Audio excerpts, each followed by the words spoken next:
Capítulo 1134 A Biblioteca da Coruja. Robin, após 22 anos, finalmente reencontra seu salvador, Saul, emocionando todos que presenciaram a cena. Agora, Luffy, fazendo um gesto de respeito, presta seus cumprimentos formais e agradece Saul, pois, no passado, ele cuidou de um de seus companheiros, e por isso, ele agradece e pede desculpas pelo incômodo. Ele continua dizendo, permita que eu me apresente. Onde foi que ele aprendeu isso, hein? E então você, eis aqui, Luffy. Eu sei quem você é, Luffy. Você é famoso. Você encontrou, não é, Robin? Realmente, Saul. Eu encontrei. Encontrei companheiros que me protegem de verdade. Somos preciosos companheiros que sempre me protegem. Mas é claro que sim. As palavras de Robin emocionam todo o bando. Saul reconhece que eles vieram de muito longe e diz que fica feliz por eles finalmente terem chegado, ao mesmo tempo que pede desculpas, explicando que treinou isso muitas vezes com sua assistente. No passado, eu fui da Marinha. Sei muito bem o quão grandiosos são os Yonkou. Eu realmente agradeço por vocês terem protegido a Robin e conto com vocês a partir de agora também.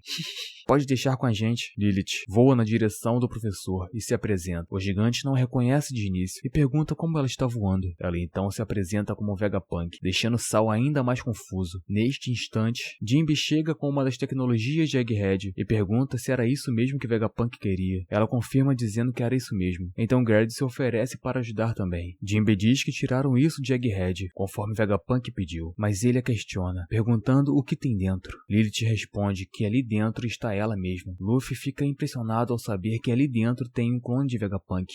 Nesse aqui foi usada uma metodologia diferente de nós satélites. Esta é uma cópia perfeita. Este aqui sou eu, que veio aqui 22 anos atrás. Afinal, se Stella deixasse o Labo Phase por meses, o governo desconfiaria, não é? Bem, conseguimos colocá-lo em um meio de cultura, então fugimos, mas não temos as ferramentas necessárias para tirá-lo dali. Eu vou me estabelecer aqui e depois construir um novo laboratório. Ao ouvir isso, Bonnie se enche de esperança e pergunta se Lilith pode consertar Akuma. A cientista responde afirmando que sim. Saul, ainda mais confuso com toda essa explicação, diz que se ela é o Vegapunk que ele encontrou há 22 anos atrás, ele fica feliz em reencontrá-lo, mas ele ainda não entende muito bem como a cientista virou uma mulher. Lilith diz que irá explicar, mas é interrompida quando alguém chama por Saul. Ei, Sensei, já acabou por aí? Podemos ir brincar?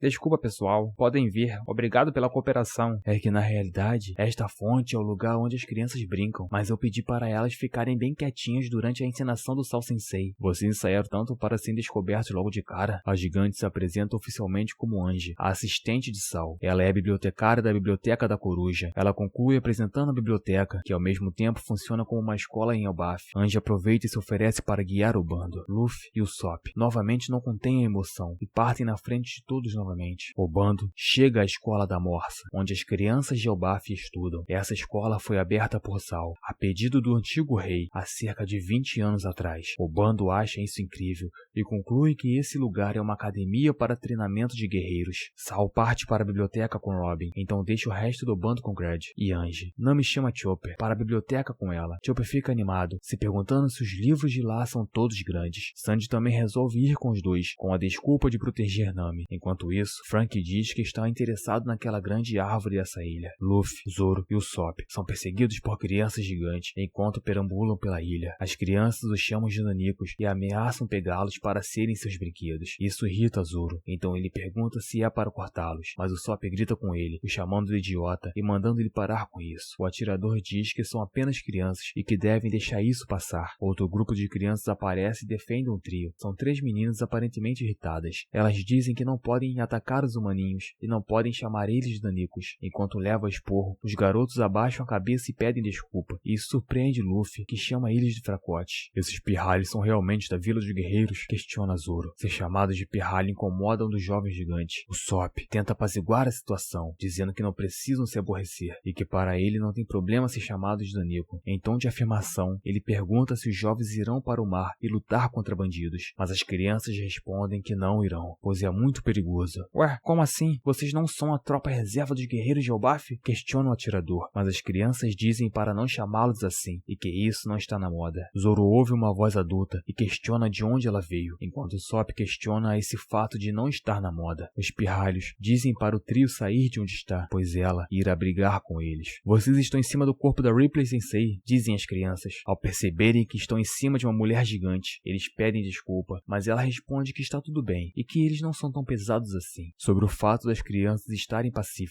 ela questiona se isso os surpreende. Afinal, já fazem 100 anos desde que os guerreiros de Elbaf causaram um caos pelo mundo. Essa mulher é a professora de biologia da escola da Morsa. Ela continua dizendo: insultos, violências, pilhagem, guerras, essa era já passou. Que? Sejam bem-vindos. Eu ouvi do Sal. Vocês são a tripulação do Chapéu de Palha, não é? Ah, eles estão ali. Perdão o barulho que nossos pirralhos fizeram, viu? E você pode chamar eles assim? Eu não sou um bom exemplo a se seguir. O nosso sábio rei, Harold, declarou o seguinte: ao invés de guerras, vamos comercializar com outros países, mesmo indo contra e enfrentando as tradições dos anciões da vila. O nosso grande rei, que tentou reformar este país, foi morto por seu próprio filho, antes que conseguisse realizar seu sonho. No entanto, o país não permitiu que este filho ascendesse ao trono. Hoje não há rei em Elbaf. Chega de aula de história por hoje. Pessoal, apresentem a eles a escola, está bem? Ripley pergunta a Luffy se ele não tinha uma forma branca e diz que queria muito ver, mas Luffy explica a ela que aquela é sua forma livre. A professora continua dizendo que existe um guerreiro nos mitos de Elbaf que tem aquela aparência, e como ela é da última geração de guerreiros, ficou toda animada para o ver nessa forma, indo para a biblioteca, onde Sal e os outros estão. Ah é? Então você já tem mais ou menos ideia do que aconteceu. Naquela época, eu escapei por um fio e consegui chegar aqui em Elbaf. Os estudiosos realmente se preocupavam com aquelas literaturas e as protegiam, mesmo custando suas vidas. Então eu pedi a Hairudin e aos outros para que me levassem de volta ao Hara. Ao ver aqueles pequenos livros se agarrando à vida, eu chorei. Vamos, Robin, entre. Cuidado com esse livro aí, hein? De repente, ao entrar na biblioteca, algo mágico aconteceu com o livro. Em um instante, ele ficou gigantesco, dezenas de vezes maior que Robin. Sal abre os braços e começa a rir, dizendo: que maravilha, não é? Todos aqueles livros, agora em tamanho gigante. Os livros trazidos aqui ficam gigantes. Esta é a misteriosa biblioteca da coruja. Aqui jaz a literatura que Ohara protegeu há 22 anos. Eu procurei minuciosamente cada livro e os trouxe para cá. Eu trouxe todos eles. Robin automaticamente lembra-se de Clover, dizendo a ela que a biblioteca de Ohara era a maior do mundo e perguntando se ela gostava de livros. Sal começa a chorar de emoção, dizendo que não podia acreditar que o dia de mostrar tudo isso para Robin finalmente chegou. Robin fica emocionada e não pode conter as lágrimas. Indo para as profundezas de Elbaf, o submundo, Loki conversa com alguém através de um Dendemush. Ah,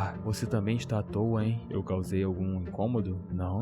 Eu só estava matando tempo. Afinal, eu tenho muito tempo livre. Aquela experiência terrível que você passou ainda te afeta? Sim, e é só pensar naquilo que começo a tremer de novo. Aquilo me irritou de verdade. Eu nunca te vi, nem nunca te encontrei pessoalmente, mas por algum motivo do destino, somos amigos há muito tempo. Se eu estivesse aí, se estivesse no seu lugar, eu teria transformado toda a região em ruínas, teria matado todo mundo. E eu não gostaria que chegasse a isso. Quanta ingenuidade. Se um idiota desse não for machucado ao ponto de não conseguir se recuperar, ele vai voltar para ter vingança. Eu agradeço. A sua gentileza se encontra atrás dessas palavras violentas. Eu percebi recentemente. Ei, pode parar. Isso dá vontade até de vomitar. Nem vem com essa ideia idiota. Você disse gentileza? Nunca mais falei disso. Pare de gritar, por favor. Cala a boca, Mozako. Espera só até esse cadeado ser destrancado. Você vai ver. Enquanto isso, na vila oeste de Elbaf, os gigantes enchem a cara antes mesmo do banquete começar, até que de repente, um raio negro, semelhante ao raio que invocou os Gorosei em Egghead, surge no topo do castelo, mas os gigantes não percebem nada e continuam festejando. Dentro do castelo, duas figuras misteriosas surgem, em meio às chamas, usando capas pretas. Ao revelar seus rostos, é possível ver um homem, cujo rosto é idêntico ao do Ruivo. O que será que eles planejam?